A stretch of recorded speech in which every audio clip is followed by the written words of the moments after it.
You know what it's like. You wake up, it's Sunday morning, it's a little bit late, you haven't really got any food in the house, and you're hungry. So what do? Well, naturally, you go grab your motorcycle and you point it up at the very shrouded in clouds hills and set off to go get yourself a very tasty breakfast slash brunch slash lunch at Craggies up on the moors.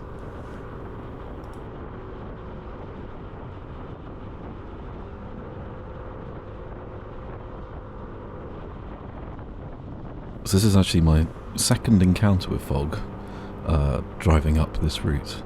Thankfully today I'm not going to be going that far onto the moors because Craggies is only quite shortly after Cragg Vale, and then left and you're on a country lane for a little bit, and then basically you're there.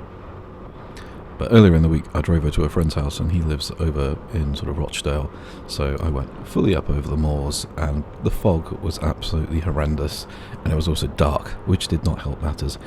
It's not an experience I wish to repeat again, but I figured, you know, how bad can it could be? I think it's more like low cloud than like proper fog, and I'm assuming there's a difference. And it's daylight, which will almost certainly help. There's going to be no headlights kind of blinding me when the sky is just white in front of me.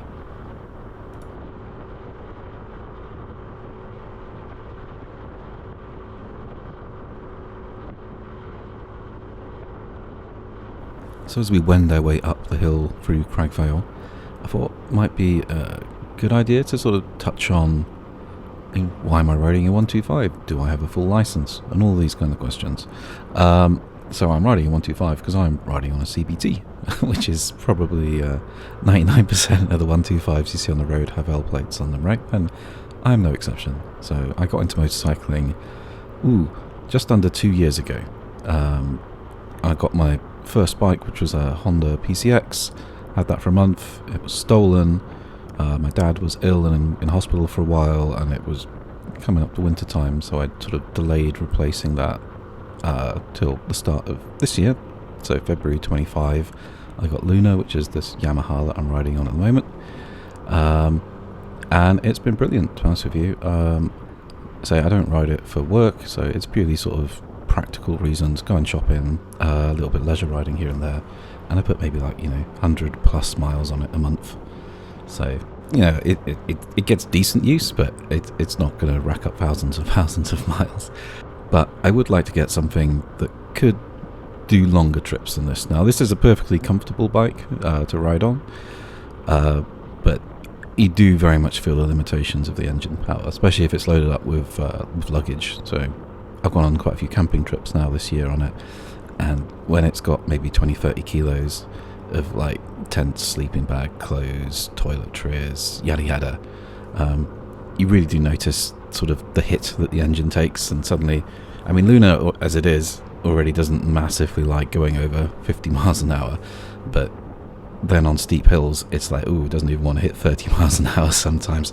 So it would definitely be nice to have a few more horsepower under the hood, which leaves me with a bit of a conundrum. So my CBT has got another 6 months on it before it runs out and needs renewing, but I now have the question, well, do I want to renew my CBT and stick with Luna, or do I want to get a full license and then maybe get something bigger, maybe like a proper sort of ADV type, adventure type scooter?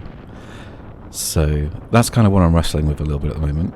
It's quite a big outlay to get your full license, although the actual tests are quite cheap.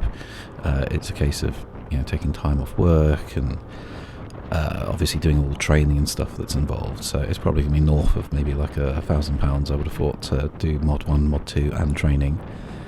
And then it's just the question of, okay, the economy is a bit shaky. We've already had some redundancies at work this year, so I'm a little bit nervous about sort of making any sort of big spending commitments, whereas obviously renewing the CBT is going to be about less than £200. So I don't know, but it's a decision I need to make, obviously, because these things need to be booked relatively far in advance. So a decision that I probably need to make by, I guess, maybe early March at the latest. So it gives me a few months sort of to get things booked in.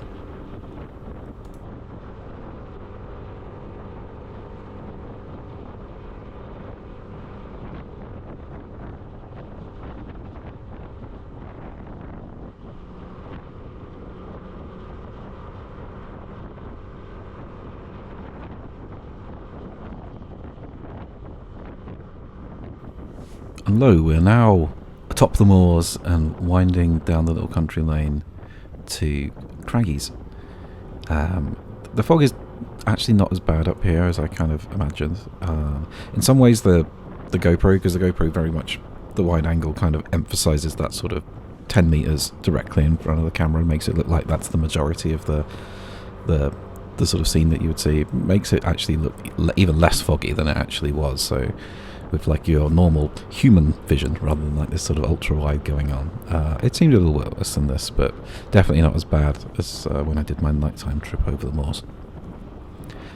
Now I know this route really well, so I don't actually strictly need my sat nav, but I just have it on my phone in this instance, just because when you can't see where a turning is going to be and everything gets a little bit, indistinct in the fog, you can't necessarily recognize landmarks and things. So having the sat nav going, "Oi, your turning's in like 100 yards," is quite useful to sort of remind you where you are, so you're not having to make any sort of sudden decisions about making turns or stopping and stuff like that.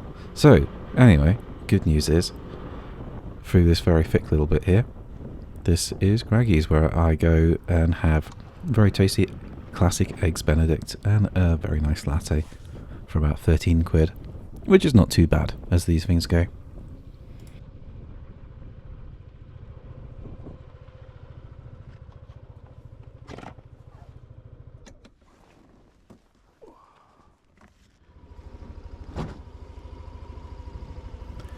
So we're getting on for like, I think maybe 1:45 at this point in the afternoon, and I was kind of hoping that maybe the cloud would have lifted a little bit.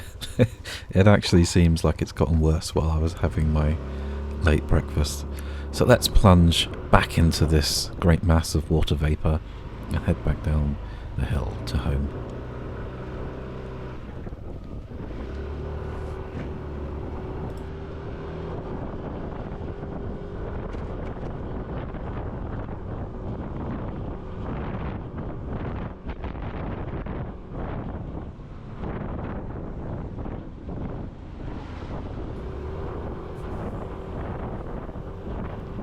So one thing I've noticed is that the windscreen on my bike actually can fog up, which doesn't really make sense, right? Because in a car, obviously, if the windscreen is cold, you're exhaling lots of water vapour, it condenses on the screen, the windscreen and windows cloud up. That makes total sense.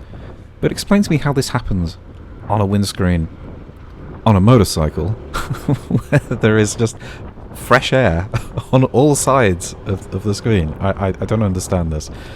So yeah, the screen is a little bit foggy, but at least the mirrors are staying clear. So when I was travelling earlier in the week, I think coming back from Tesco's it was, my my wing mirrors were just completely sort of clouded up, and I'd sort of wipe them with microfiber, and then they'd be just completely clouded up again. I have no idea why that was, but it was quite annoying. It did eventually clear, like once I got moving for a bit. So I don't know if it was just like a temperature of the glass or whatever it was. But yeah, little problems you don't think you can have as a motorcyclist that actually you do.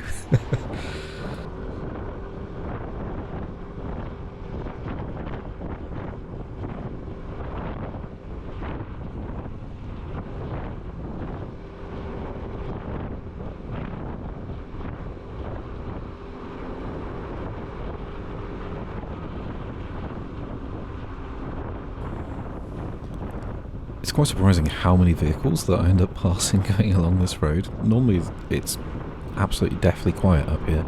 I don't know if it's just because everyone decided to brave the fog and go for like a sort of 1 PM lunch at Craggies or not, because there weren't that many patrons in there, As I sort of expected, the fog had sort of got people to sort of steer clear of it, but I just don't normally run into that many people going down that road, so quite strange.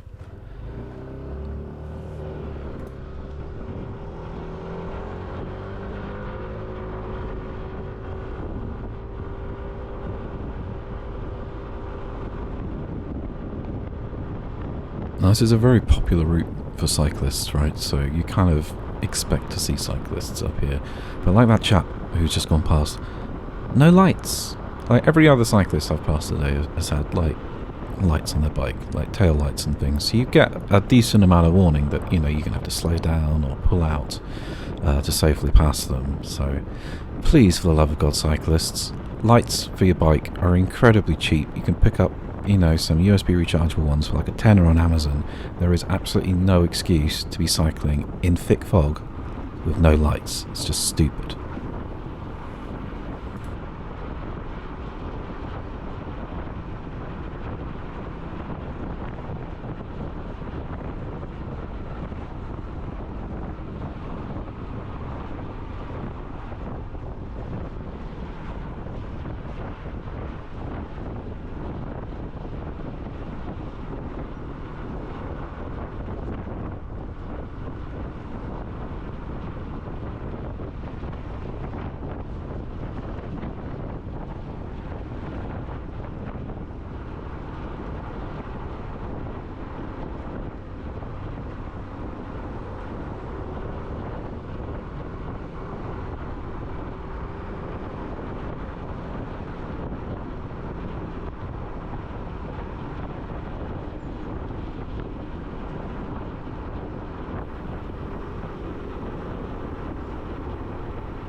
Single headlight, could it be? Well, yes, it's a bike friend, so they get a friendly nod. I don't know if they nodded back, but you're out riding in stupid conditions like these, you know. The least you can do is acknowledge your crazy fellow two-wheeled brethren.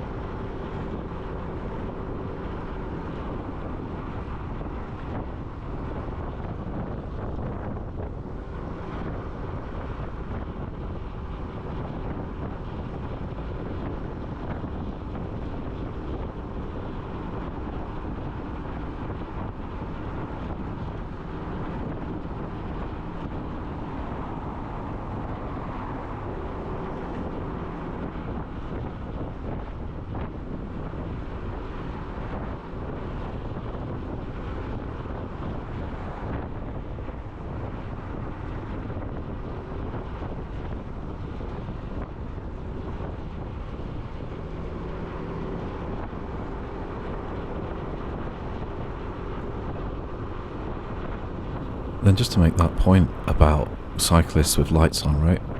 You can barely see it on the video, but there is a very distant little red dot that I can see. So I know that there is a cyclist or two up ahead. And just having that forewarning, even when the fog's clearing like this, is just really nice. Especially on a road where one of the carriageways is largely taken up by parked traffic. Just knowing that with good time that there's some bikes ahead. So you can sort of plan and position yourself accordingly. It's just really nice. So I appreciate that, and I thank these guys as I went past them. Although I noticed actually only the rear biker had the lights on there, so we'll thank him. We'll tell the front cyclist to do better.